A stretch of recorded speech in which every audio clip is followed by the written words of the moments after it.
Baik, kembali kita bertemu dalam pelajaran komputer dan jaringan dasar. Dalam pelajaran ini atau dalam pertemuan ini kita akan lanjutkan materi pelajaran kita, yaitu menerapkan instalasi sistem operasi dan menginstal sistem operasi.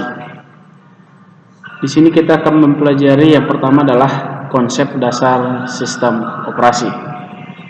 Yang pertama adalah kita harus mengerti apa itu yang namanya sistem operasi. Nah, perhatikan di sini sistem operasi dikatakan secara umum ialah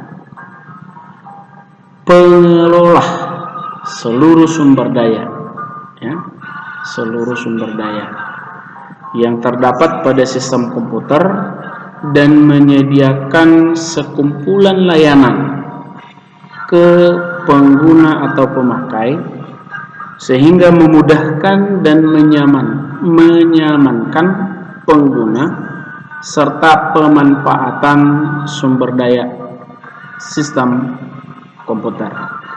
Jadi artinya di sini sistem operasilah yang mampu mengelola seluruh sumber daya yang terhubung atau yang terdapat pada sistem komputer.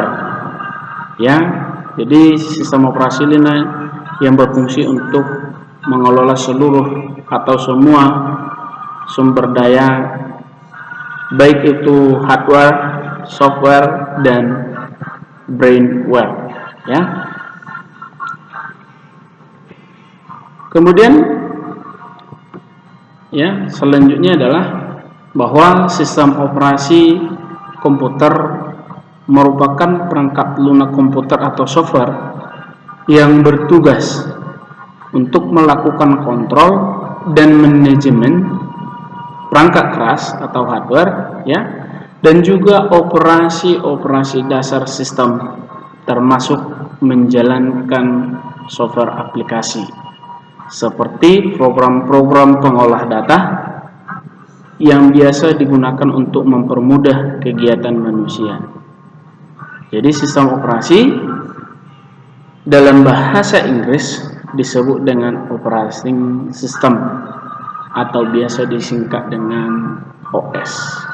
Jadi perhatikan di sini bahwa fungsi atau pengertian daripada sistem operasi komputer itu program yang bertugas untuk mengontrol semua perangkat keras, baik itu nanti software, aplikasi, atau program-program untuk memudahkan pekerjaan manusia.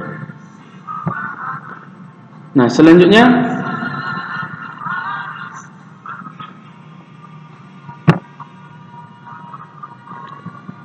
ada beberapa definisi daripada sistem operasi menurut para ahli,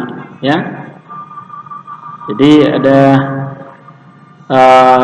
pengertian terhadap sistem operasi tersebut, sebagian besar mengacu pada teknologi komputer, tetapi secara garis besar dapat digunakan pula pada teknologi yang pada sekarang ini, telepon seluler.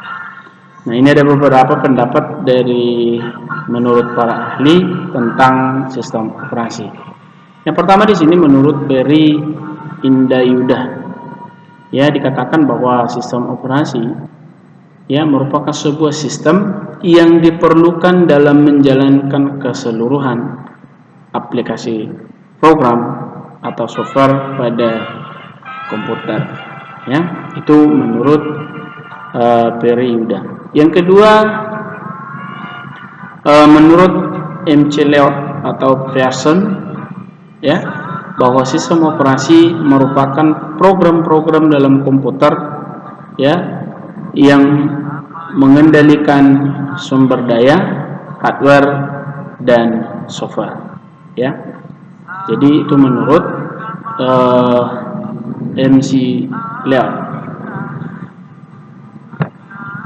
Selanjutnya yang ketiga ada menurut Sunarto, menyatakan bahwa sistem operasi adalah software yang langsung berhubungan dengan hardware dan software ya.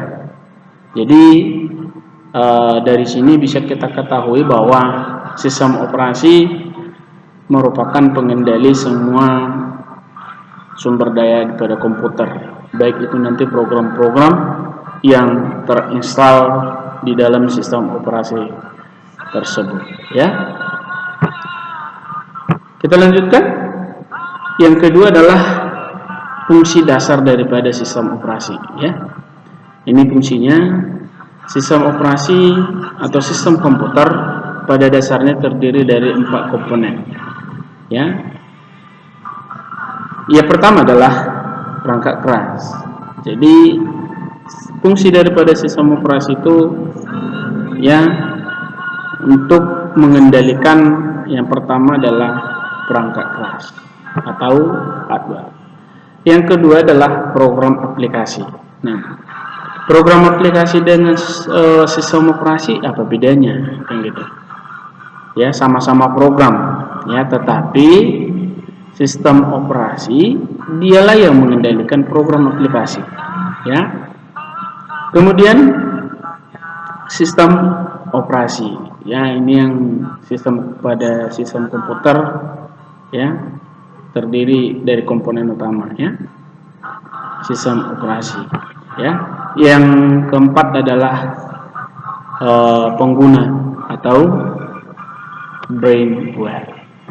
Nah, di sini sistem operasi berfungsi ya, ini fungsinya ya, untuk mengatur dan mengawasi penggunaan perangkat keras oleh berbagai program aplikasi serta para pengguna ya. Jadi sistem operasi berfungsi untuk mengawasi dan mengatur seluruh apa yang terhubung di dalam sistem komputer. Kita lanjutkan tujuan daripada sistem operasi ya. Untuk apa tujuan daripada sistem operasi ini? Sistem operasi merupakan program yang mengontrol eksekusi program-program aplikasi ya. Jadi sistem operasi lah semua yang mengontrol semua pada saat dijalankan program-program aplikasi dan berfungsi sebagai interface atau tampilan antar user dengan hardware ya. Sistem operasi terdiri dari 3 tujuan. Perhatikan di sini ya, sistem operasi terdiri dari 3 tujuan.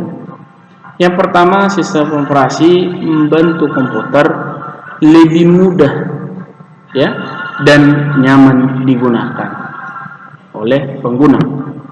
Yang kedua, sistem operasi memungkinkan sumber daya sistem komputer untuk digunakan dengan cara yang efisien ya. Jadi itu gunanya sistem operasi tadi. Dan yang ketiga adalah sistem operasi harus disusun sedemikian rupa sehingga memungkinkan pengembangan yang efektif ya, pengujian dan penerapan fungsi-fungsi sistem yang baru tanpa mengganggu layanan yang telah ada. Jadi kalau kita perhatikan bahwa sistem operasi itu ya terus dikembangkan sampai saat ini ya, mulai dari sistem pertama yang mulai dari sistem operasi pertama sampai sekarang ya, dimana perkembangannya itu sangat cepat ya. Selanjutnya kita perlu tahu yang keempat adalah sejarah daripada sistem operasi ya, atau sistem informasi. Nah, sistem operasi mengalami perkembangan yang sangat pesat ya, yang dapat dibagi ke dalam 4 generasi ya. Di sini ada sejarah singkatnya ya, mulai dari generasi pertama, di mana kalau pada generasi pertama merupakan awal dari perkembangan sistem komputasi elektronik sebagai pengganti sistem komputasi mekanik ya, di mana pada awalnya diciptakan pada saat itu masih manual, sekarang sudah menjadi otomatis, ya. Hal itu disebabkan kecepatan manusia untuk menghitung terbatas dan manusia sangat mudah untuk membuat kecerobohan, kekeliruan, bahkan kesalahan.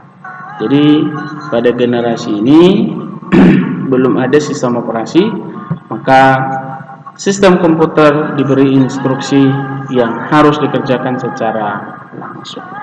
Itu pada generasi yang pertama, ya.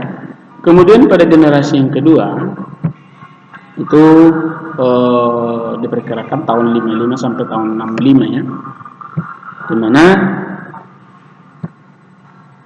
pada generasi kedua memperkenalkan batch processing system, yaitu job atau pekerjaan yang dikerjakan dalam satu rangkaian lalu dieksekusi secara berurutan. Pada generasi ini sistem komputer belum dilengkapi dengan sistem operasi, tetapi beberapa fungsi sistem operasi telah ada, ya. Yang ketiga, generasi ketiga, ya.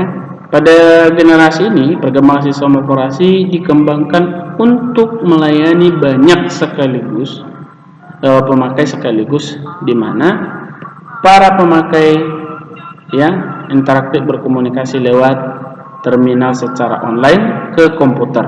Maka sistem operasi menjadi multi user atau digunakan banyak pengguna sekaligus, dan multi programming atau digunakan program aplikasi sekaligus, ya, banyak sekaligus program yang digunakan sekaligus, ya.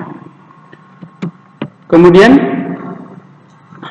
generasi yang keempat, ya, atau pasca setelah 80-an, ya, bisa kita katakan sampai sekarang, ya, dimana pada dewasa ini, ya, atau sekarang ini sistem operasi dipergunakan untuk jaringan komputer, di mana pemakai menyadari keberadaan komputer-komputer yang saling terhubung satu sama lainnya.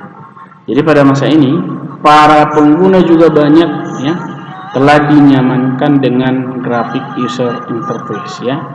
Apa yang kita lihat di dalam sistem operasi itu, ya, memudahkan kita untuk menggunakannya, yaitu antarmuka komputer berbasis grafis yang sangat nyaman. Pada masa ini juga dimulai era komputasi tersebar di komputer atau di komputasi tidak lagi berpusat di satu titik, tetapi dipecah di banyak komputer sehingga tercapai kinerja yang lebih banyak, ya. Inilah generasi yang keempat, ya, sampai sekarang. Bahkan, ya, sekarang udah sangat mudah, ya, penggunaan daripada sistem operasi itu sendiri. Selanjutnya layanan daripada sistem operasi, ya. Jadi layanan yang pertama yang dapat dilakukan oleh sistem operasi adalah pembuatan program. Jadi sistem operasi sekarang mampu melayani pembuatan program. Yang kedua, eksekusi program atau menjalankan aplikasi-aplikasi yang diinstal di dalamnya. Yang ketiga, pengaksesan input-output device, ya, alat input-output device yang digunakan dapat dilayani oleh sistem operasi. Yang keempat, pengaksesan terkendali terhadap berkas, artinya adanya security, ya, atau penjagaan terhadap file-file yang kita buat pada sistem operasi tersebut, ya. Pengaksesan sistem, ya, bisa terbatas atau bisa terbuka untuk semua, ya. Yang keenam adalah deteksi dan pemberian tanggapan pada kesalahan, ya, artinya ketika kita melaksanakan terjadi kesalahan pada saat kita memberikan tanggapan, jadi nanti akan muncul pemberitahuan bahwa kemungkinan yang kita lakukan itu salah. Dan yang terakhir adalah accounting, ya, atau perhitungan, ya, bisa kita lakukan secara baik dan benar. Kemudian yang bagian yang kedua yang kita pelajari adalah prinsip dasar sistem operasi. Ya, yang tidak kalah pentingnya bahwa sistem operasi merupakan program komputer yang berisi perintah-perintah atau command dan bertugas menjembatani pengertian manusia dengan komputer. Artinya, apa yang kita berikan kepada komputer itu, ya, merupakan apa yang kita ketahui, sehingga komputer dapat bekerja sesuai dengan keinginan kita. Ya, kalau misal kita ingin mungkin untuk mendengarkan musik, ya, tentu kita akan memberikan perintah sesuai dengan apa yang kita tahu ke dalam komputer itu sendiri. Alasan penggunaan daripada sistem operasi adalah karena sulitnya memahami bahasa mesin. Jadi tujuan utama daripada sistem operasi adalah perantara interaksi manusia dengan komputer, ya, dan efisiensi kerja. Jadi sehingga ketika kita bekerja menggunakan sistem operasi, tentu itu akan mempermudah atau efisiensi kerja kita sendiri, ya. Misal kalau sekarang kita sudah bisa berkomunikasi dengan jarak jauh, itu juga merupakan bagian daripada sistem operasi, di mana kita memberikan aplikasi atau program tertentu dalam mengerjakan yang kita berikan kepada sistem operasi itu sendiri, seperti komunikasi jarak jauh tadi, ya. Nah, itulah yang perlu kita ketahui pada sistem operasi dan prinsip kerja daripada sistem operasi itu sendiri. Sekarang kerjakan latihan berikut, ya, di buku latihan, kemudian serahkan melalui aplikasi yang sudah kita sepakati. Nanti kita akan lanjutkan dengan materi selanjutnya, lanjutan daripada materi ini, ya, di pertemuan berikutnya. Sekian dan terima kasih, ya. Semoga bermanfaat. Terima kasih.